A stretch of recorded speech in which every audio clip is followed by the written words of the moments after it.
What do you say to the 40% of California voters who you'll need in order to win, who voted for Trump? How would I need them in order to win, ma'am? Well, unless you think you're going to get 60% of the vote. You think you'll get 60%. Everybody who did not vote for Trump will vote for you. That's what you're saying. In a general election, yes. If it is me versus a Republican, I think that I will win the people who did not vote for Trump. What if it's you versus another Democrat? I don't intend that to be the case. What? So how do you not intend that to be the case? Are you going to ask them not to run? No, I'm saying I'm going to build the support. I have the support already in terms of name recognition. And so I'm going to do the very best I can to make sure that we get through this primary in a really strong position. But let me be clear with you. I represented Orange County. I represented a purple area. I have stood on my own 2 feet and won Republican votes before. That's not something every candidate in this race can say. If you're from a deep blue area, if you're from LA or you're from Oakland, you don't have an experience. But you just said you don't need those Trump voters. Well, you asked me if I needed them to win. So you don't I think feel like this is unnecessarily argumentative. What is your question?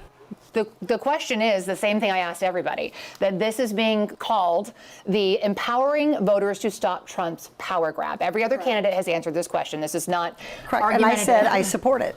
So, and the question is, what do you say to the 40% of voters who voted for Trump? Oh, I'm happy to say that. It's the do you need them to win part that I don't understand. I'm happy to answer the question as you have it written, and I'll answer it. And we've also asked the other candidates, do you think you need any of those 40% of California voters to win? And you're saying, no, you don't. No, I'm saying I'm going to try to win every vote I can.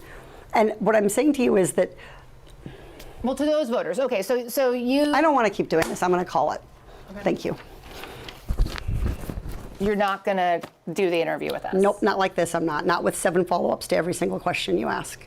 Every other candidate has answered our follow-ups. I don't care. I want to have a pleasant, positive conversation in which you ask me about every issue on this list. And if every question you're going to make up a follow-up question, then we're never going to get there. Ms. And Porter, we're just going to circle around. I am an investigative I have never reporter. had to do this before, ever. You've never had to have a conversation with to end a an reporter? interview. Okay, but every other candidate has done this. What part of I'm me? I'm running for governor because I'm a leader.